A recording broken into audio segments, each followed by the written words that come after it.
अस्सलाम वालेकुम एवरीवन। आज हमारा तीसरा लेक्चर है। कोर्स हमारा है पावर इलेक्ट्रॉनिक्स। इसमें से हमने 2 वीक्स वो कवर की है।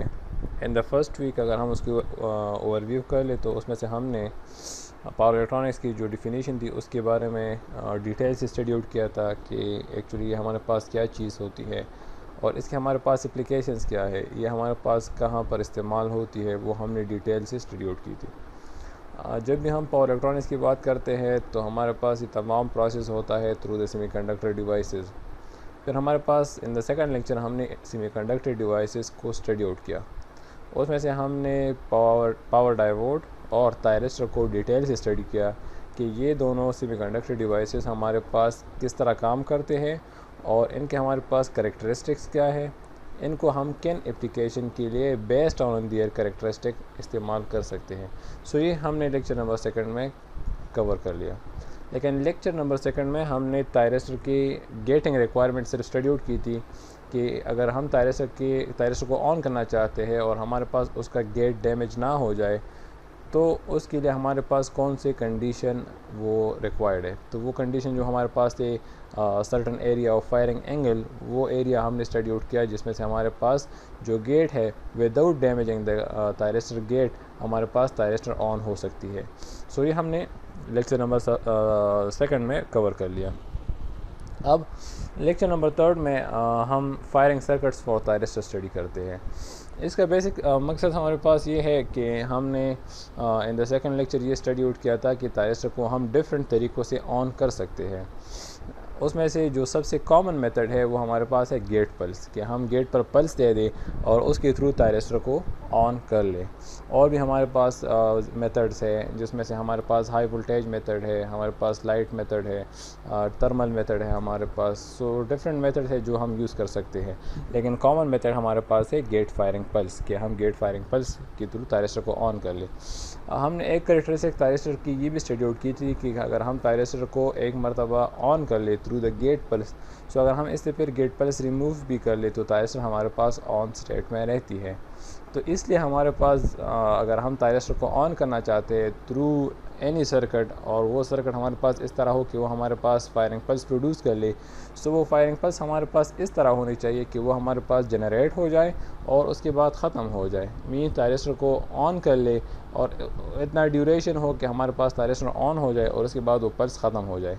इसका फ़ायदा हमारे पास ये होगा कि बजाय कंटिन्यूस पल्स के थायरिस्टर को गेट को मिले, उससे हमारे पास थायरिस्टर की गेट पर जो है पावर लॉसेस प्रोड्यूस होंगे, तो वो हमारे पास क्या हो जाते हैं, वो हमारे पास अवॉइड हो जाते हैं। सो आज की क्लास में से हम डिफरेंट फायरिंग सर्किट्स पढ़ेंगे कि कौन से फायरिंग सर्किट जो मेनली हमारे पास इस्तेमाल हो सकते हैं, जो हम यूज़ कर सकते हैं थायरिस्टर को ऑन करने के लिए। सो आज की क्लास में से हम वो स्टडी आउट करेंगे। आज की क्लास के हमारे जो लेक्चर है उसकी जो कोर्स ऑब्जेक्टिव है, so the first one objective is कि हमारे पास फायरिंग सर्किट्स की क्या रिक्वायरमेंट्स है। मीन कौन सा सर्किट ऐसा है जिसमें से कौन से रिक्वायरमेंट्स है, कौन कौन सी चीज़ है जो होनी चाहिए तब जाके हमारे पास या हम उसको फिर इस्तेमाल कर सकते हैं थायरिस्टर को ऑन करने के लिए। सो मेन चीज़ें कौन कौन सी है उसमें से किसी भी फायरिंग सर्किट में से अगर हम उसके थ्रू थायरिस्टर को ऑन करना चाहते हैं तो वो रिक्वायरमेंट्स हम स्टडी आउट करेंगे। फिर हमारे पास फायरिंग पल्स जो एक फायरिंग सर्किट हमारे पास जनरेट करती है, सो वो एक्चुअली हमारे पास किस शेप में से होती है, किस तरह होती है, कितनी ड्यूरेशन होती है, किस शेप उसकी कितनी शेप उसकी होती है, एम्पलीट्यूड वगैरह हमारे पास उसकी क्या होती है। सो वो इसमें से हम स्टडी आउट करेंगे। फिर हम जो लास्ट जो थर्ड नंबर ऑब्जेक्टिव है हमारा, वो हमारे पास है डिफरेंट फायरिंग सर्किट्स रिक्वायरमेंट। तो मीन्स कि हमारे पास कितने फायरिंग सर्किट्स है जो हम यूज़ कर सकते हैं for turning on the thyristor. So first अपने फर्स्ट ऑब्जेक्टिव से स्टार्ट करते हैं। सो हमारा फर्स्ट ऑब्जेक्टिव है फायरिंग सर्किट्स रिक्वायरमेंट, कि हमारे पास कौन कौन सी चीज़ें है रिक्वायरमेंट्स है जो एक फायरिंग सर्किट्स में से होनी चाहिए, तो तब जाके हमारे पास क्या होगा, वो हमारे पास हम उसके ऊपर यूज़ कर सकते हैं थायरिस्टर को ऑन करने के लिए। तो the first one requirement is firing pulse, कि हमारे पास जो भी फायरिंग सर्किट होगा जिसके थ्रू हम थायरिस्टर को ऑन करना चाहते हैं, सो वो हमारे पास उसमें से ये रिक्वायरमेंट या उसमें से ये होनी चाहिए कि हमारे पास वो क्या कर ले, हमारे पास वो फायरिंग पल्स प्रोड्यूस कर लें। अगर वो फायरिंग सर्किट हमारे पास फायरिंग पल्स प्रोड्यूस नहीं कर सकती तो वो हमारे पास हम फिर उसको थायरिस्टर को ऑन करने के लिए इस्तेमाल नहीं कर सकते। अब फायरिंग पल्स की शेप किस तरह होती है वो इंशाल्लाह एक दो स्लाइड्स बाद वो हम स्टडी आउट करेंगे कि किस शेप का फायरिंग पल्स हमारे पास वो जनरेट कर ले। So this is the first requirement कि हमारे पास जो सर्किट है वो फायरिंग पल्स जनरेट कर सकता हो। सेकेंड रिक्वायरमेंट हमारे पास है variable delay. Variable delay mean के based on the firing pulse कि किस एंगल पर हम फायरिंग पल्स प्रोवाइड कर ले, सो हमारे पास जो आउटपुट हो वो उस फायरिंग पल्स के ऑनवर्ड जो है हमारे पास वो स्टार्ट हो जाए। सो थायरिस्टर के हमारे पास ये मेन कैरेक्टरिस्टिक्स है कि थायरिस्टर हमारे पास कंट्रोल डिवाइस है। इसके थ्रू हम क्या कर सकते हैं, इसके थ्रू हम आउटपुट को कंट्रोल कर सकते हैं और आउटपुट को हम जो है कहाँ से कंट्रोल कर सकते हैं, इसको हम गेट से कंट्रोल कर सकते हैं। और किस तरह कर सकते हैं वो हमारे पास फायरिंग पल्स लोकेशन पर डिपेंड करती है। मीन्स कि अगर हम चाहते हैं कि हमारा जो आउटपुट है वो 30 डिग्री से स्टार्ट हो जाए तो हम क्या करेंगे, थायरिस्टर के गेट पर जो पल्स है वो एट 30 डिग्री अगर हम प्रोवाइड कर ले, सो हमारा जो आउटपुट है वो 0 to 30 डिग्री वो 0 आएगा, बिकॉज उस टाइम थायरिस्टर ऑफ था। जैसी थायरिस्टर ऑन हो जाती है तो हमारे पास आउटपुट आ जाएगा। So based on the location of firing pulse उसी तरह हमारे पास आउटपुट जो है वो चेंज होता जाएगा। जो location of the firing pulse होगा 30 डिग्री है, 40 डिग्री है, 60 है, 90 है, उसी टाइम पर हमारे पास जो आउटपुट है वो उसके मुताबिक चेंज होता जाता है। सो हमारे फायरिंग सर्किट में ये कैपेबिलिटी होनी चाहिए कि इसके थ्रू हम क्या कर सकते हैं, इसके थ्रू हम जो है डिले कि हमारे पास डिले को वो हमारे पास डिले प्रोड्यूस कर सकती है। अगर हम अपने आउटपुट को कंट्रोल करना चाहते हैं तो वो उसमें अगर वेरिएबल डिले नहीं है तो हमारे पास तो कांस्टेंट आउटपुट आएगा, तो फिर डायोड और इसके वर्किंग फंक्शन में वो हमारे पास सेम हो जाती है। सो इसलिए हमारे पास वेरिएबल डिले एक इम्पोर्टेंट फैक्टर है फायरिंग पल्स में से। नेक्स्ट हमारे पास है succession of pulses. Succession of pulses mean कि हमारे पास जितने पल्सेस प्रोड्यूस हो रहे हैं वो तमाम हमारे पास कंटिन्यूस प्रोड्यूस हो, मतलब एक पल्स ख़त्म हो जाए तो दूसरा पल्स प्रोड्यूस हो जाए, दूसरा पल्स ख़त्म हो जाए तो तीसरा पल्स ख़त्म हो जाए तो चौथा पल्स जनरेट हो जाए। तो इट मीन एक continuous pulses train of pulses हमारे पास आ जाती है। सो सक्सेशन ऑफ पल्सेस हमारे पास एक्चुअली हम क्यों एक फायरिंग सर्किट्स में से चाहते हैं, ये इसलिए चाहते हैं कि बाज़ औक़ात हमारे पास ऐसी एप्लीकेशंस होते हैं जहाँ पर हमें सक्सेशन ऑफ पल्सेस रिक्वायर्ड होती है। अगर हम सक्सेशन ऑफ पल्सेस वहाँ पर हमारे पास ना हो तो हमारे पास वो सर्किट या वो सर्किट जो है वो हमारे पास काम नहीं करती। जैसे फॉर एग्ज़ाम्पल अगर हम देख लें कि हमारे पास जो है इन्वर्टर की अगर हम बात कर ले, सो इन्वर्टर में हमारे पास क्या होता है, इन्वर्टर में हमारे पास सक्सेशन ऑफ पल्सेस होते हैं। उसको ऑन करने के लिए हमें सक्सेशन ऑफ पल्सेस रिक्वायर्ड होते हैं, तो इसलिए वहाँ पर हम फिर इस एप्लीकेशन को यूज़ कर सकते हैं। फिर हमारे पास है ट्रांसफार्मर आइसोलेशन। बाद औक़ात हमारे पास एक ही पावर सर्किट में से एक दो थायरिस्टर कनेक्टेड होते हैं जिनको डिफरेंट आउटपुट्स रिक्वायर्ड होती है, तो उनके दरमियान आइसोलेशन के लिए क्या हर एक को जो रिक्वायर्ड आउटपुट है वो मिल जाए, उसके लिए हम ट्रांसफार्मर आइसोलेशन जो है वो रिक्वायर्ड होती है उस फायरिंग सर्किट में से। तो हमारे पास जो फायरिंग सर्किट है उसमें से ये पॉइंट भी होने चाहिए कि वो हमारे पास ट्रांसफार्मर आइसोलेशन प्रोवाइड कर ले। और लास्ट में हमारे पास है no reverse gate current. So जो भी फायरिंग सर्किट है वो हमारे पास just positive firing pulse produce कर ले, बिकॉज उसके थ्रू तो हमारे पास थायरिस्टर ऑन हो सकता है, लेकिन हमारे पास वो कोई नेगेटिव गेट पल्स जनरेट ना कर ले, बिकॉज नेगेटिव गेट पल्स अगर जनरेट करेगा तो उसकी वजह से हमारे पास गेट पर एक्सेसिव लॉसेस प्रोड्यूस होंगे और हमारे पास में भी वो गेट को डैमेज भी कर ले और उसकी वजह से हमारे पास थायरिस्टर ऑफ भी हो सकता है। सो हमें रिवर्स गेट करंट नहीं चाहिए। हमारा जो आउटपुट होगा किसी भी फायरिंग सर्किट का वो जस्ट पॉजिटिव पल्सेस होनी चाहिए, कोई नेगेटिव पल्स उसमें से नहीं होनी चाहिए। सो ये 5 रिक्वायरमेंट्स है जो किसी भी फायरिंग सर्किट में से होनी चाहिए। सो अगर हम कोई भी फायरिंग सर्किट को इम्प्लीमेंट करते हैं या उसको सेलेक्ट करते हैं, सो उसको फर्स्ट इन पैरामीटर के साथ जो है वो मैच करेंगे कि हर एक में से कौन कौन से पॉइंट मौजूद है और कौन से पॉइंट वो मौजूद नहीं है। उसके बेस पे हम हमारे पास एप्लीकेशन होते हैं कि हम फिर कौन सा फायरिंग सर्किट किस एप्लीकेशन के लिए इस्तेमाल कर सकते हैं। नेक्स्ट हमारे पास है requirement of firing circuit. So requirement of firing circuit actually कि हमें क्यों इसकी ज़रूरत पड़ती है। हमें फायरिंग सर्किट की इसलिए ज़रूरत पड़ती है कि इसके थ्रू हम क्या कर सकते हैं, इसके थ्रू हम थायरिस्टर को शॉर्टेस्ट टाइम में ऑन कर सकते हैं, बिकॉज ये हमें प्रोवाइड करता है एक पल्स, और वो पल्स क्या होता है, वो पल्स शॉर्टेस्ट टाइम में अपने हाई जो है वो पीक वैल्यू तक पहुंच जाता है। जैसे ही वो पीक वैल्यू तक पहुंच जाता है तो वो क्या कर लेता है, हमारे पास जो करंट होती है वो थायरिस्टर की करंट वो लैचिंग करंट तक पहुंच जाती है। जैसे ही लैचिंग करंट तक पहुंच जाती है तो हमारे पास जो थायरिस्टर होती है वो ऑन हो जाती है। अगर हमारे पास फायरिंग पल्सेस वगैरह ना हो तो फिर हमारे पास अगर कोई और शेप ऑफ वेवफॉर्म हो तो वो हमारे पास फिर टाइम लेती है पीक वैल्यू तक पहुंचने के लिए। लेकिन पल्स जो होती है वो शॉर्टेस्ट टाइम में पीक वैल्यू तक पहुंच जाती है, जिसकी वजह से हमारे पास जो थायरिस्टर होती है वो शॉर्टेस्ट टाइम में जो है वो ऑन हो जाती है। हमें पल्स सिग्नल की क्यों ज़रूरत है, मतलब इसका फ़ायदा हमारे पास क्या है। सो थायरिस्टर को हम पल्स के थ्रू भी ऑन कर सकते हैं, फायरिंग पल्स के थ्रू भी ऑन कर सकते हैं, हम इसको डीसी वोल्टेज के थ्रू भी ऑन कर सकते हैं, इसको हम एसी वोल्टेज के थ्रू भी ऑन कर सकते हैं। लेकिन पल्स का फ़ायदा सिर्फ ये है कि हमारे पास जो पल्स है वो हमारे पास लेस पावर, हमारे पास क्या होती है, बहुत कम पावर डिसिपेट करती है। बिकॉज पल्स हमारे पास स्टार्ट हो जाती है, वो थायरिस्टर को ऑन कर लेती है, उसके बाद ख़त्म हो जाती है। दूसरा फ़ायदा हमारे पास ये है कि जैसी फायरिंग पल्स जनरेट होती है तो वो जिस एंगल पर जनरेट होती है उसके थ्रू हमारे पास जो कंट्रोल होती है आउटपुट की वो एक्यूरेटली कंट्रोल होती है। मतलब अगर हम फायरिंग सर्किट 45 डिग्री पर प्रोवाइड कर ले तो हमारा आउटपुट जो है वो 45 डिग्री से स्टार्ट हो जाएगा। सो अगर हम कोई और टाइप ऑफ सिग्नल यूज़ कर ले तो उसमें हमारे पास जो एक्यूरेटली कंट्रोल है वो हमारे पास फिर नहीं होगा, और ना उसमें से हमारे पास लो पावर लॉसेस होंगे, बल्कि उसमें हमारे पास पावर लॉसेस भी ज़्यादा हो जाएंगे और हमारे पास जो है वो कंट्रोल भी ठीक पर नहीं होगा। सो इसलिए हम फायरिंग पल्स को इस्तेमाल कर सकते हैं।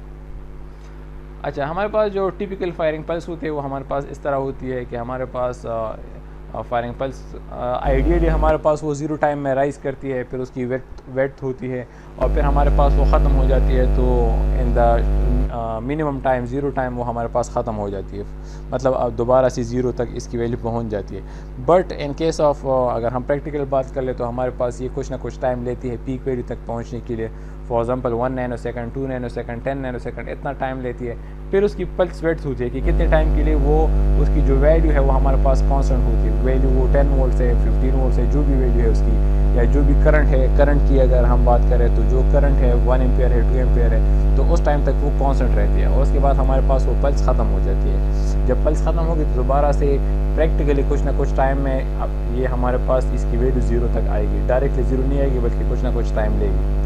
अब राइज टाइम, फॉल टाइम, ये हमारे पास पल्स ड्यूरेशन में काउंट नहीं होता, बल्कि पल्स ड्यूरेशन हमारे पास जो इसमें से इसकी वैल्यू कांस्टेंट हो जाती है वो हमारे पास काउंट होती है। अब पल्स ड्यूरेशन कि कितने टाइम के लिए ये वैल्यू कांस्टेंट है, ये हमारे पास डिपेंड करती है हमारे सर्किट के रिक्वायरमेंट पर या हमारे थायरिस्टर के रिक्वायरमेंट पर। ये इसकी लेंथ जो है पल्स की जो वेट है ये हमारे पास इतनी होनी चाहिए कि हमारे पास जो थायरिस्टर है वो लैचिंग करंट तक पहुंच जाए। जैसे ही लैचिंग करंट तक पहुंच जाए थायरिस्टर ऑन हो जाए। उसके बाद अगर हमारे पास पल्स ख़त्म भी हो जाए तो हमारे पास तो थायरिस्टर ऑन हो चुके हैं, फिर हमें पल्स की कोई ज़रूरत नहीं है। लेकिन अगर हमारे पास पल्स विथ शॉर्ट हो और हमारे पास वो बिफोर थायरिस्टर लैचिंग करंट तक पहुंचने से पहले हमारे पास वो ख़त्म हो जाती है तो हमारे पास तो थायरिस्टर ऑन ही नहीं होगा। सो विड्थ जो है वो हमारे पास डिपेंड करती है थायरिस्टर पर कि हमारे पास कितनी विड्थ चाहिए हमारे पास थायरिस्टर को ऑन करने के लिए, क्यों उसकी हमारे पास जो करंट की वैल्यू है वो लैचिंग करंट तक पहुंच जाती है। सो नॉर्मली हमारे पास जो पल्स लेंथ होती है वो हमारे पास क्या होती है, वो 10 माइक्रोसेकंड तक होती है और ये हमारे पास 2 वोल्ट्स तक जो है वो राइज़ करती है। मतलब मैक्सिमम वोल्टेज हमारे पास इसकी 2 वोल्ट्स तक होती है। बाज़ एप्लीकेशन में हमें पल्स लेंथ ज़्यादा रिक्वायर्ड होती है, जिसमें से हमारे पास पल्स विड्थ जो होती है वो 100 माइक्रोसेकंड तक भी जा सकती है। ऑलरेडी हमने बता दिया कि डिपेंड करता है एप्लीकेशन पर, लेकिन इतनी लेंथ होनी चाहिए कि हमारे पास जो थायरिस्टर है वो लैचिंग करंट तक पहुंच जाए। बाद औक़ात हमें सक्सेशन ऑफ पल्सेस रिक्वायर्ड होती है जिसके लिए बिकॉज कि थायरिस्टर को हम ऑन कर सके तो वहाँ पर हमारे पास जो रेक्टिफायर हो गए, जो हमारे पास इन्वर्टर्स वगैरह हो गए, तो वहाँ पर हमारे पास क्या होती है, सक्सेशन ऑफ पल्सेस रिक्वायर्ड होती है। तो फिर उसमें से हमारे पास हर एक पल्स की शेप, जो शेप ऑफ द पल्स है, इसकी तरह फिर हमारे पास होगी। तो ये नॉर्मली हमारे पास फायरिंग पल्स है कि उसकी शेप हमारे पास किस तरह होती है।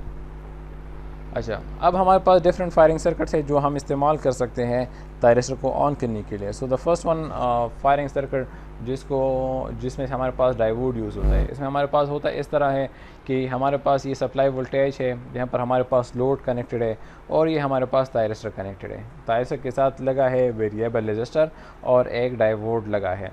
हम इस लोड को ऑन करना चाहते हैं तो लोड तब ऑन होगा जब थायरिस्टर ऑन होगा। अगर थायरिस्टर ऑफ है तो हमारे पास जो लोड को पावर है वो नहीं मिलेगा।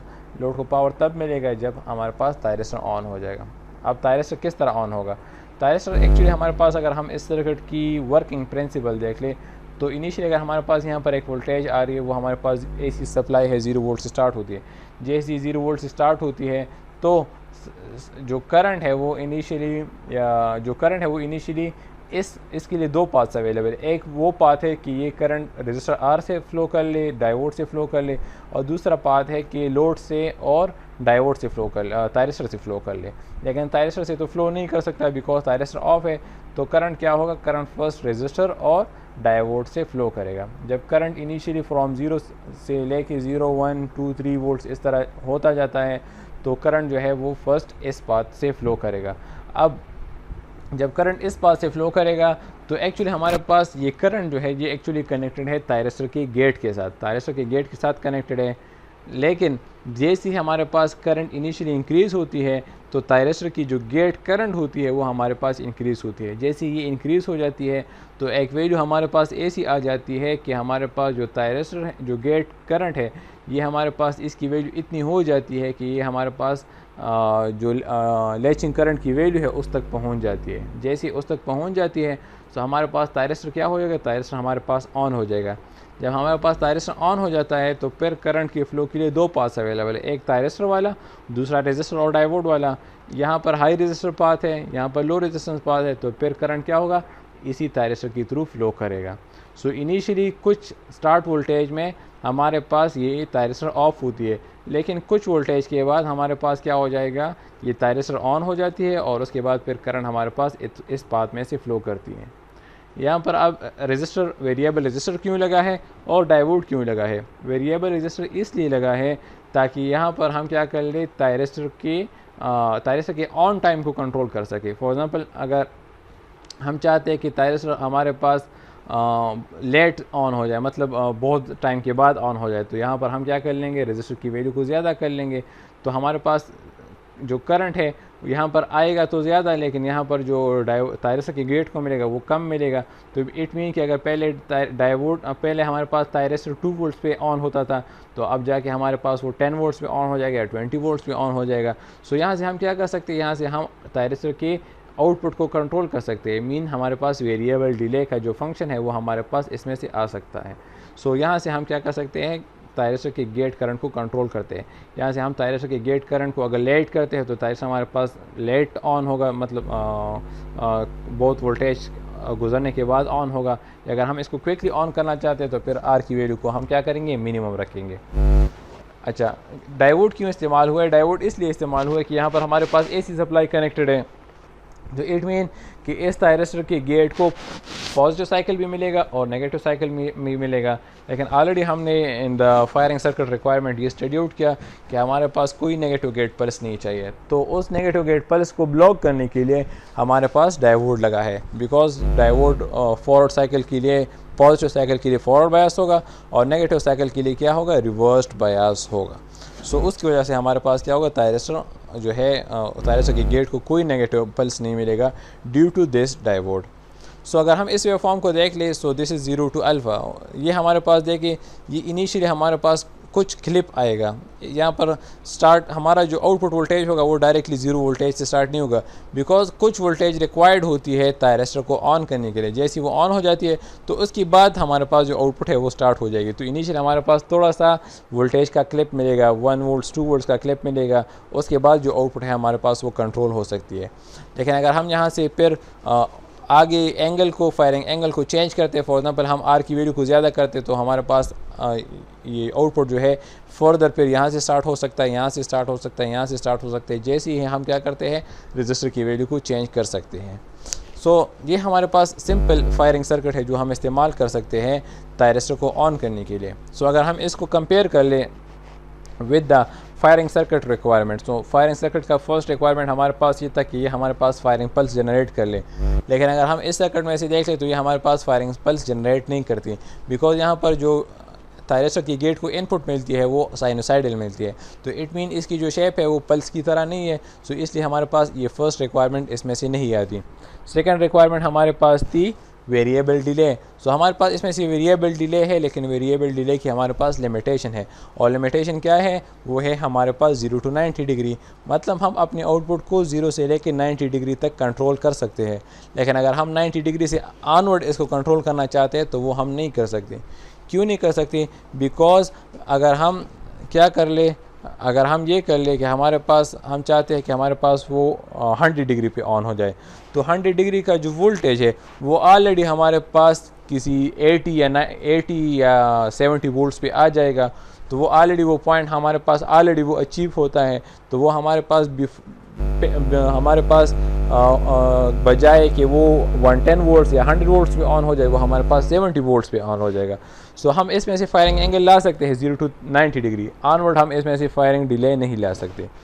तीसरा सक्सेशन ऑफ पल्सेस, तो ये हमारे पास सक्सेशन ऑफ पल्सेस जो है वो प्रोवाइड नहीं करती, बिकॉज जैसे हमारे पास थायरिस्टर ऑन हो जाती है तो उसके बाद हमारे पास इसमें से कोई पल्स वगैरह नहीं होती। हमारे पास इसमें से कोई ट्रांसफार्मर आइसोलेशन नहीं है। और लास्ट वन हमारे पास जो थी नो रिवर्स गेट करंट, तो वो तो हमारे पास इसमें से है कि हमारे पास जो थायरिस्टर की गेट को जो करंट मिलती है वो हमारे पास जस्ट पॉजिटिव करंट मिलती है, कोई नेगेटिव गेट करंट इसको नहीं मिलती। वो एक पॉइंट हमारे पास वो इसके साथ मैच करती है। ये अगर हम अपने फायरिंग सर्किट को उसके साथ कंपेयर कर ले, कुछ पॉइंट इसमें से मौजूद है और कुछ पॉइंट हमारे पास इसमें से मौजूद नहीं है। ये हमारे पास फर्स्ट फायरिंग सर्किट थी जो हमारे पास हम थायरिस्टर को ऑन करने के लिए इस्तेमाल कर सकते हैं। अच्छा, नेक्स्ट हमारे पास जो है नेक्स्ट हमारे पास फायरिंग सर्किट है। अच्छा, नेक्स्ट हमारे पास जो फायरिंग सर्किट है, अच्छा इसी को कंटिन्यू करते हैं। हमारे पास जो गेट करंट है वो हमारे पास IG वो हमारे पास V supply divide by resistor की बराबर होगी। मतलब जितना सप्लाई वोल्टेज होगा और डिवाइड बाय द रजिस्टर, जो वेरिएबल रजिस्टर है उसके मुताबिक इससे जो करंट की वैल्यू आएगी वो हमारे पास गेट करंट होगा। गेट करंट हमारे पास अगर बहुत ज़्यादा भी हो जाए तो हमारे पास क्या हो जाएगा, थायरिस्टर हमारे पास डैमेज हो सकता है। अच्छा, हमारे पास जो साइनसाइडल वोल्टेज है वो राइज़ करती है 0 से, तो जो हमारे पास इनिशियली क्या हो जाएगा, थायरिस्टर हमारे पास उस टाइम पे ऑन होगा जब हमारे पास जो करंट है वो लेचिंग करंट तक पहुंच जाए। जैसे ही लेचिंग करंट तक पहुंच जाएगा तो थायरिस्टर हमारे पास ऑन हो जाएगा। 0 से लेके जिस पॉइंट पर थायरिस्टर लेचिंग करंट तक पहुंचती है वो वोल्टेज हमारे पास आउटपुट पर अपेयर नहीं होगा, बल्कि इससे ऑन वोल्टेज हमारे पास क्या होगा, वो अपेयर हो जाएगा। ये हमारे पास कुछ लिमिटेशन थी, ऑलरेडी वी हैव डिस्कस्ड कि हमारे पास जो फायरिंग पल्स है वो 90 डिग्री को एक्सीड नहीं कर सकती। हमारे पास जो वोल्टेज है वो हमारे पास नियर टू 0 वोल्टेज नहीं हो सकती, बिकॉज आउटपुट वोल्टेज हमारे पास जो 0 से है वो स्टार्ट नहीं हो सकती।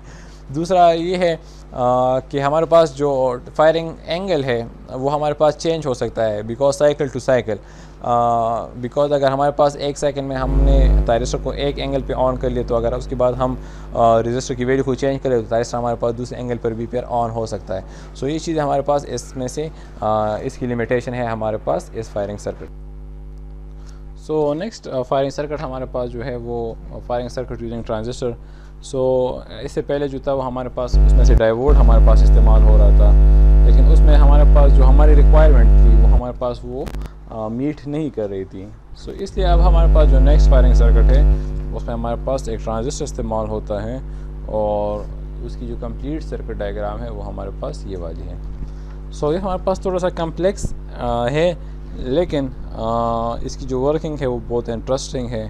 अगर हम इसको थोड़ा सा स्टडी आउट कर लें, इसमें हमारे पास इस सर्किट को हम 2 पार्ट्स में से डिवाइड कर सकते हैं। एक पार्ट हमारे पास है जिसमें हमारे पास supply diode, variable resistor R2 और जीरो डायोड लगा है। एक पार्ट हमारे पास ये है इसको हम सर्किट ए कह सकते हैं, और दूसरा हमारे पास ये वाला पार्ट है, इसको हम सर्किट बी कह सकते हैं।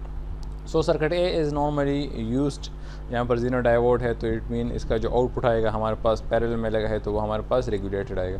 सो इट मीन कि नॉर्मली दिस सर्किट जो सर्किट ए है ये हमारे पास इस्तेमाल होता है कि टू प्रोवाइड क्या कर ले, to provide DC voltage to the circuit be, कि हमारे पास इस दूसरी सर्किट को डीसी वोल्टेज प्रोवाइड कर ले। कितना डीसी वोल्टेज प्रोवाइड कर ले डिपेंड करता है हमारे पास इस सर्किट बी के रिक्वायरमेंट पर। ये 12 वोल्ट भी हो सकता है, ये 15 वोल्ट भी हो सकता है। सो अगर हम इस सर्किट की बजाय कोई डीसी पावर सप्लाई लगाए तो भी हमारे पास सर्किट काम करेगा, और अगर हमारे पास circuit power DC power supply नहीं है तो उसके लिए फिर हम ये कंपोनेंट इस्तेमाल कर सकते हैं, और इसके थ्रू हमारे पास जो आउटपुट आएगा वो हमारे पास डीसी आएगा। अच्छा, नेक्स्ट ये वाला सर्किट अगर हम इसको देख ले, सो यहाँ पर अगर हम इसको देख ले तो यहाँ पर हमारे पास क्या है, दिस इज़ रजिस्टर, और ये हमारे पास एक्चुअली है कैपेसिटर। सो यहाँ पर बाय मिस्टेक ये डायोड बना हुआ है, और यहाँ पर भी हमारे पास है रजिस्टर। यहाँ पर C1 कैपेसिटर है, और यहाँ पर हमारे पास क्या है, यहाँ पर हमारे पास है वेरिएबल रजिस्टर R2। अच्छा, यहाँ पर हमारे पास है रजिस्टर, और यहाँ पर हमारे पास एक डायोड लगा है। यहाँ पर हमारे पास 1:n ट्रांसफार्मर लगा है, और यहाँ पर हमारे पास इसकी जो आउटपुट आती है वो हमारे पास गेट और कैथोड के साथ कनेक्ट है। So gate is actually the gate of thyristor. So इसके साथ हमारे पास क्या है, कनेक्टेड है। सो अगर हम इसकी वर्किंग को देख ले, सो इनिशियली अगर हम कंसिडर कर ले कि at time t equal to 0 यहाँ से हमारे पास एक आउटपुट वोल्ट्स आती है, let suppose that is 15 volt. So अगर 15 वोल्ट्स हमारे पास आते हैं तो इट मीन डेट 15 वोल्ट ये हमारे पास पैरेलल में से है सारे component. So 15 volt is all about the whole circuit. 15 volt इस पाथ को भी मिल रहे हैं, 15 वोल्ट हमारे पास इस पाथ को मिल रहे हैं। लेकिन यहाँ पर अगर हम देख ले at time t equal to 0 तो इनिशियल हमारे पास ये कैपेसिटर है, this is not diode. So ये कैपेसिटर हमारे पास क्या होता है, हमारे पास इस पर जो चार्ज होती है वो हमारे पास 0 होती है। सो इनिशियल हमारे पास जो कैपेसिटर होगा वो उस पर जो चार्ज है वो 0 है, तो उसकी वजह से हमारे पास क्या हो जाएगा, जो तमाम 15 वोल्ट्स ड्रॉप है वो तमाम इस रजिस्टर के क्रॉस आ जाएगा। सो अगर 15 वोल्ट्स है सो इसके क्रॉस जो वोल्टेज ड्रॉप है वो 0 है, और यहाँ पर जो इस पॉइंट पे ड्रॉप है वो हमारे पास, या इस रजिस्टर के क्रॉस जो ड्रॉप है वो हमारे पास है 15 वोल्ट्स। लेकिन जैसे ही with respect to time capacitor charge करते, for example 1 volt 2 volt 3 volt, तो हमारे पास इस पॉइंट की जो वोल्टेज है वो रिड्यूस होती है बाय 15 से लेके 14 13 12 इस तरह रिड्यूस होती है, अनटिल एक ऐसी पॉइंट पहुँच जाती है जहाँ पर हमारे पास क्या हो जाता है।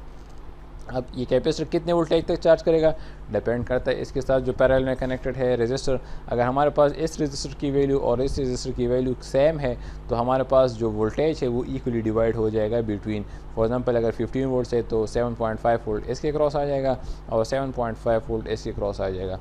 लेकिन अगर हमारे पास ये दोनों इक्वल नहीं है तो उस वजह से हमारे पास क्या हो जाएगा, ये वोल्टेज जो है ये हमारे पास अनइक्वल पर डिवाइड हो जाएगा। सो एक काम हमारे पास ये हो जाता है। अच्छा, यहाँ पर हमारे पास ट्रांजिस्टर लगा है। सो हमारे पास अगर हम ट्रांजिस्टर को देख लें, सो ये ट्रांजिस्टर हमारे पास जो एरो है ये हमारे पास एमिटर को शो करती है, और ये हमारे पास बेस है, और ये हमारे पास इसका कलेक्टर है। सो ये ट्रांजिस्टर हमारे पास तब काम करती है जब हमारे पास एमिटर वोल्टेज ग्रेटर हो जाए देन द बेस वोल्टेज। जैसे ही एमिटर वोल्टेज ज़्यादा हो जाएगा बेस वोल्टेज से तो हमारे पास ट्रांजिस्टर क्या होगा, वो हमारे पास ऑन होता जाएगा। अच्छा, सो अब हमारे पास ये वाला जो पॉइंट है ये हमारे पास एक्चुअली कनेक्टेड है बेस के साथ। सो दिस पॉइंट को अगर हम देख लें सो ये हमारे पास ट्रांसफार्मर के थ्रू कनेक्टेड है बेस के साथ। सो इनिशियली हमारे पास क्या होता है, ये वोल्टेज ज़्यादा होती है base, it mean the base voltage ये हमारे पास ज़्यादा हो जाएगी। लेकिन जैसे ही ये वोल्टेज रिड्यूस करती जाती है तो हमारे पास जो बेस वोल्टेज है वो भी रिड्यूस होती जाती है। अच्छा, अब अगर हम इस बात की इस पोर्शन की बात कर लें, सो ये हमारे पास क्या है, ये हमारे पास यहाँ पर वेरिएबल रजिस्टर कनेक्टेड है, यहाँ पर हमारे पास कैपेसिटर कनेक्टेड है, और यहाँ पर भी हमारे पास एक रजिस्टर कनेक्टेड है। सो हमारे पास ये 15 वोल्ट ड्रॉप जो है ये अक्रॉस द रजिस्टर R1 भी है और इस अक्रॉस द कैपेसिटर C1 भी है। लेकिन हमारे पास होता क्या है, हमारे पास जो एक्चुअल वो है स्टोरी है, ये हमारे पास जो वेरिएबल रजिस्टर है ये हमारे पास डिपेंड करती है कि हमारे पास कैपेसिटर कितना चार्ज होगा। अगर हमारे पास फॉर एग्जांपल 15 वोल्ट्स आ रहे हैं, सो कैपेसिटर की जो initially at time t equal to 0 capacitor पर जो चार्ज है वो हमारे पास 0 होती है। लेकिन जैसे ही हमारे पास कैपेसिटर चार्ज करता जाता है तो हमारे पास इस पॉइंट की जो वोल्टेज है वो चेंज होती जाती है।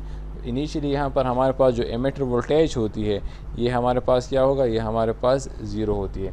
लेकिन जैसे ही कैपेसिटर C1 चार्ज करती है तो कैपेसिटर वोल्टेज वो ज़्यादा होती जाती है और उसकी वजह से हमारे पास जो एमिटर वोल्टेज है वो ज़्यादा हो जाती है। अच्छा, अब होता क्या है, हमारे पास ये कैपेसिटर C1 है, ये हमारे पास कनेक्टेड होती है इस पॉइंट के साथ। लेकिन हमारे पास क्या जो ट्रांजिस्टर ये वाला है, ये ट्रांजिस्टर हमारे पास तब ऑन होती है जब हमारे पास एमिटर वोल्टेज ज़्यादा हो जाए then the base voltage. So at time t equal to 0 हमारे पास बेस वोल्टेज 15 वोल्ट्स होती है, लेकिन हमारे पास जो एमिटर वोल्टेज है वो हमारे पास 0 होती है। जैसे ही टाइम गुजरता जाता है हमारे पास बेस वोल्टेज रिड्यूस हो जाती है और एमिटर वोल्टेज हमारे पास इंक्रीज़ होती जाती है। एक पॉइंट ऐसा आ जाएगा कि हमारे पास एमिटर वोल्टेज ज़्यादा हो जाती है देन द बेस वोल्टेज। तो उस टाइम क्या हो जाएगा, हमारे पास जो ट्रांजिस्टर है ये ट्रांजिस्टर हमारे पास ऑन हो जाएगा और ये कैपेसिटर C1 जो है ये डिस्चार्ज कर लेगा। किस तरह डिस्चार्ज करेगा, थ्रू दिस रजिस्टर। जब इस रजिस्टर के क्रॉस डिस्चार्ज कर लेगा तो इसके क्रॉस जो आउटपुट आती है, जो डिस्चार्ज वेवफॉर्म आती है वो इस ट्रांसफार्मर को मिल जाती है और यहाँ पर फिर थायरिस्टर को मिल जाती है।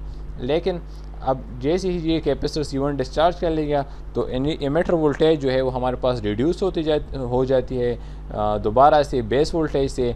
तो कैपेसिटर C1 दोबारा से चार्ज कर लेगा और अनटिल एक पॉइंट फिर ऐसे आ जाएगा कि कैपेसिटर C1 डिस्चार्ज कर लेगा एक क्रॉस, बिकॉज जो ट्रांजिस्टर है वो ऑन हो जाती है और इस रजिस्टर के क्रॉस वो डिस्चार्ज कर लेती है। सो हमारे पास कैपेसिटर चार्जिंग का एक वेवफॉर्म बनता है और कैपेसिटर डिस्चार्जिंग का एक वेवफॉर्म बनता है, कैपेसिटर चार्जिंग और कैपेसिटर डिस्चार्जिंग। लेकिन हमारा जो आउटपुट है वो हमारा कैपेसिटर डिस्चार्ज से है। तो जैसे कैपेसिटर डिस्चार्ज करता है तो वो हमारे पास एक स्पाइक सी बन जाती है, एक पल्स सी जो है उसके थ्रू वो डिस्चार्ज कर लेता है और वो पल्स हमारे pass through the transformer isolation वो हमारे किस चीज़ को मिल जाता है, वो हमारे थायरिस्टर के गेट को मिल जाता है। यहाँ पर एक रजिस्टर लगा है, यहाँ पर भी एक रजिस्टर लगा है। ये वाला जो रजिस्टर लगा है this is for limitation the current, gate current, और ये वाला जो रजिस्टर लगा है this is for limiting the thyristor voltage. So अगर हमारे पास अगर पल्स जो हमारे पास इस सर्किट से जो आउटपुट आती है और वो थायरिस्टर गेट के लिए वो करंट हमारे पास अगर उसकी वैल्यू ज़्यादा है तो हम इस रजिस्टर के थ्रू फिर गेट करंट को कंट्रोल करते हैं और इस रजिस्टर के थ्रू हम थायरिस्टर के गेट वोल्टेज को जो है वो कंट्रोल करते हैं। सो ये सर्किट हमारे पास नॉर्मली इस तरह काम करती है। अच्छा, हमारे पास इसकी वही हिस्ट्री है कि हमारे पास डायोड जो है वो हमारे पास इस्तेमाल होता है ताकि हमारे पास क्या कर ले जो पल्सेटिंग डीसी में कन्वर्ट कर ले और फिर हमारे पास जो जीनर डायोड है वो एक ख़ास डीसी वोल्टेज में इसको कन्वर्ट कर ले। अच्छा, सो ये हमारे पास पूरी फायरिंग सर्किट है। इसकी हमारे पास वर्किंग है कि हमारे पास इसमें से रेफरेंस वोल्टेज होता है द बेस वोल्टेज, और जैसे हमारे पास इनिशियली कैपेसिटर C1 उस पर वो चार्ज जो होती है वोल्टेज वो 0 होती है तो ट्रांजिस्टर हमारे पास ऑफ होती है। लेकिन जैसे ही कैपेसिटर C1 हमारे पास चार्ज करती है हमारे पास एमिटर वोल्टेज ज़्यादा हो जाती है तो हमारे पास जो ट्रांजिस्टर है वो ऑन हो जाती है, और जब ऑन हो जाती है तो हमारे पास जो कैपेसिटर C1 है वो डिस्चार्ज कर लेती है और उसकी जो डिस्चार्ज होती है वो हमारे पास रजिस्टर की क्रॉस हो जाती है और उसको हम फिर फीड कर लेते हैं थायरिस्टर के गेट को थ्रू द ट्रांसफार्मर। सो ये हमारे पास ये सर्किट हमारे पास इस तरह वर्किंग करती है। सो अगर हम इस सर्किट की आउटपुट को कंपेयर कर ले with our requirement of the firing circuit तो हमारे पास जो रिक्वायरमेंट है ये फर्स्ट रिक्वायरमेंट थी कि हमारे पास पल्सेस जनरेट कर ले। तो ये सर्किट इसकी जो आउटपुट होती है इसमें हमारे पास पल्सेस जनरेट होते हैं। दूसरी हमारे पास रिक्वायरमेंट थी कि हमारे पास वेरिएबल डिले है तो वेरिएबल डिले हमारे पास आ सकती है और वो हम कहाँ से कर सकते हैं, वो हम R1 रजिस्टर से कर सकते हैं। उसके थ्रू हम C1 कैपेसिटर के चार्जिंग को कंट्रोल करते हैं, किस टाइम पर चार्ज हो जाए किस टाइम पर डिस्चार्ज हो जाए वो हम R1 से कंट्रोल कर सकते हैं। सो इस फायरिंग सर्किट में हमारे पास फायरिंग पल वेरिएबल पावर वेरिएबल डिले भी है। Succession of pulses continuously capacitor charge करता है, कैपेसिटर डिस्चार्ज करता है, चार्ज हो जाता है फिर डिस्चार्ज हो जाता है। हमारे पास कंटिन्यूस पल्सेस हमारे पास आउटपुट पर डिस्चार्ज की जो है वो अपेयर हो जाते हैं। हमारे पास ट्रांसफार्मर आइसोलेशन भी है, हमारे पास ट्रांसफार्मर लगा है फॉर द आइसोलेशन, आउटपुट और इनपुट को आइसोलेट किया गया है, तो वो भी हमारे पास इस्तेमाल हुआ है। और द लास्ट वन कि हमारे पास कोई रिवर्स गेट करंट इसमें से नहीं है, तमाम सिर्फ डिस्चार्ज ऑफ द कैपेसिटर जो है वो आउटपुट पर आता है, तो वो हमारे पास पॉजिटिव डिस्चार्ज होता है, कोई नेगेटिव डिस्चार्ज इसमें से नहीं है। तो तमाम जो फायरिंग रिक्वायरमेंट थे, फायरिंग सर्किट की रिक्वायरमेंट है, वो तमाम हमारे पास इस फायरिंग सर्किट में से वो कंप्लीट हो जाते हैं, मतलब वो तमाम इसमें से मौजूद है। सो ये हमारे पास एक फायरिंग सर्किट है जिसको हम इस्तेमाल कर सकते हैं थायरिस्टर को ऑन करने के लिए। अच्छा, नेक्स्ट फिर हमारे पास एक दूसरा फायरिंग सर्किट है जिसको वो उसमें हमारे पास ट्रांजिस्टर की जगह यूजेटी इस्तेमाल हुआ है। यूजेटी नॉर्मली हम इसको कहते हैं यूनि जंक्शन ट्रांजिस्टर। इसमें हमारे पास दो एमिटर्स होते हैं और एक हमारे पास बेस होती है। एक को हम कहते हैं एमिटर 1 और दूसरे को हम कहते हैं एमिटर 2, और जो ये वाला जो पार्ट है इसको हम कहते हैं, ये हमारे पास इसका बेस होता है। दिस इज़ एमिटर 1 या एमिटर 2 या दिस इज़ एमिटर 2 या दिस इज़ एमिटर 1। सो ये हमारे पास क्या है, ये हमारे पास यूनि जंक्शन ट्रांजिस्टर है।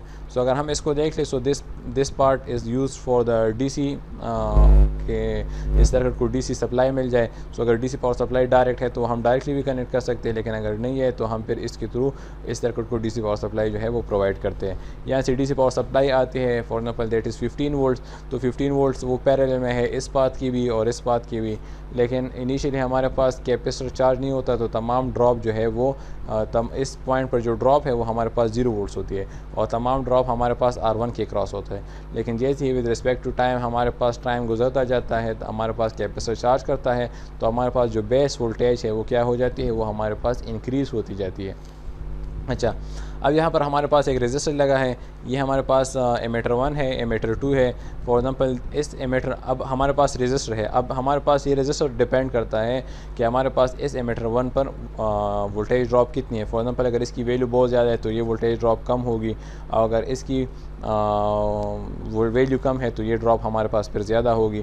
सो हमारे पास जो एमिटर 1 का वोल्टेज ड्रॉप है वो हमारे पास डिपेंड करता है हमारे पास इस रेजिस्टर की वैल्यू पर। सो इनिशियली हमारे पास बेस वोल्टेज 0 होती है और एमिटर वोल्टेज कुछ ना कुछ होती है, डिपेंड करता है हमारे पास इस आर की वैल्यू पर। लेकिन जैसे ही टाइम गुजरता जाता है हमारे पास कैपेसिटर चार्ज करता है। फॉर एग्जांपल यहाँ पर जो वोल्टेज ड्रॉप है दैट इज़ 5 वोल्ट, कैपेसिटर ने 5 वोल्ट तक चार्ज कर लिया, लेकिन यूजेटी हमारे पास ऑफ होगा। यूजेटी हमारे पास तब ऑन होगा जब हमारे पास बेस वोल्टेज जो है वो ज़्यादा हो जाए देन द एमिटर 1 वोल्टेज। अब हमारे पास कैपेसिटर की जो चार्ज है वो 6 वोल्ट पे पहुंच गई। जैसे 6 वोल्ट पे पहुंच जाएगा हमारे पास क्या हो जाएगा, हमारे पास बेस वोल्टेज ज़्यादा हो जाएगी देन द एमिटर 1 वोल्टेज। तो हमारे पास जो यूजेटी है वो हमारे पास ऑन हो जाएगी और कैपेसिटर C1 क्या कर लेगा, वो डिस्चार्ज कर लेगा through the winding of transformer. अब इस वाइंडिंग में हमारे पास करंट फ्लो कर लेगा, तो उसकी वजह से हमारे पास इस वाइंडिंग में वो भी वोल्टेज इंड्यूस हो जाएगी और वो हमारे पास हम फर्दर फिर थायरिस्टर को प्रोवाइड कर लेते हैं। सो अब जब कैपेसिटर C1 डिस्चार्ज कर लेगा तो बेस वोल्टेज फिर डिक्रीज हो जाएगी, तो यूजेटी फिर ऑफ हो जाएगा, फिर दोबारा से कैपेसिटर C1 चार्ज करता जाएगा अनटिल बेस वोल्टेज दोबारा से ज़्यादा हो जाए देन द एमिटर 1 वोल्टेज। जैसे ही वो फिर दोबारा ज़्यादा हो जाता है तो C1 दोबारा डिस्चार्ज कर लेता है अक्रॉस दिस वाइंडिंग, उसकी वजह से इस वाइंडिंग में वोल्टेज इंड्यूस हो जाती है। यहाँ पर रेजिस्टर लगा है, ये वाला रेजिस्टर लगा है करंट लिमिटेशन के लिए और ये वाला रेजिस्टर लगा है वोल्टेज लिमिटेशन के लिए। अगर यहाँ पर जो पल्स आ रही है और उसकी वैल्यू ज़्यादा है, तो अगर उसकी करंट की वैल्यू ज़्यादा है तो उसको हम कंट्रोल करते हैं थ्रू दिस। अगर इसकी वोल्टेज की वैल्यू ज़्यादा है तो फिर इसके थ्रू हम कंट्रोल करते हैं और इसके बाद जो आउटपुट आती है वो हम थायरिस्टर के गेट को प्रोवाइड कर लेते हैं, जिसकी वजह से हमारे पास जो थायरिस्टर की गेट है वो डैमेज नहीं होती और वो हमारे पास ठीक तरीके से ऑन हो जाता है। सो ये इसकी वर्किंग है कि इनिशियली हमारे पास C1 चार्ज नहीं होता, यूजेटी हमारे पास ऑफ होती है। जैसे ही हमारे पास कैपेसिटर C1 चार्ज करता है तो ये हमारे पास एक वैल्यू तक पहुंच जाती है, जिसकी वजह से हमारे पास जो ट्रांजिस्टर है वो ऑन हो जाती है और C1 हमारे पास डिस्चार्ज कर लेती है और उसकी वजह से हमारे पास जो थायरिस्टर की गेट है इसको पल्स मिल जाती है। अब हमारे पास जब कैपेसिटर C1 डिस्चार्ज कर लेगा तो उसकी वजह से हमारे पास वो दोबारा से ऑफ हो जाएगा और फिर ये दोबारा से ऑन हो दोबारा से जो है वो चार्जिंग स्टार्ट कर लेगा।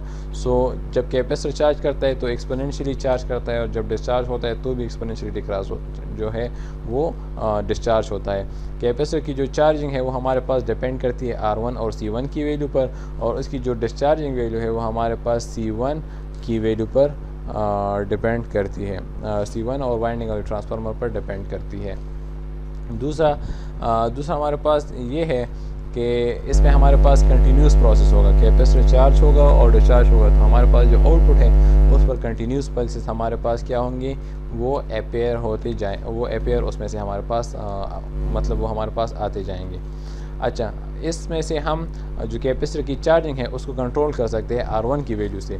अगर हमारे पास C1 की वैल्यू कि हमारे पास कैपेसिटर ज़्यादा टाइम के लिए चार्ज हो जाए तो हम R की वैल्यू को बहुत ज़्यादा कर लें तो हमारे पास बहुत कम करंट मिलेगा कैपेसिटर को, तो कैपेसिटर ज़्यादा टाइम में से चार्ज होगा तो इट मीन हमारे पास जो UJT है वो बहुत टाइम बाद जो है वो ऑन होगा और उसकी वजह से हमारे पास जो आउटपुट है वो बहुत कम मिलेगा।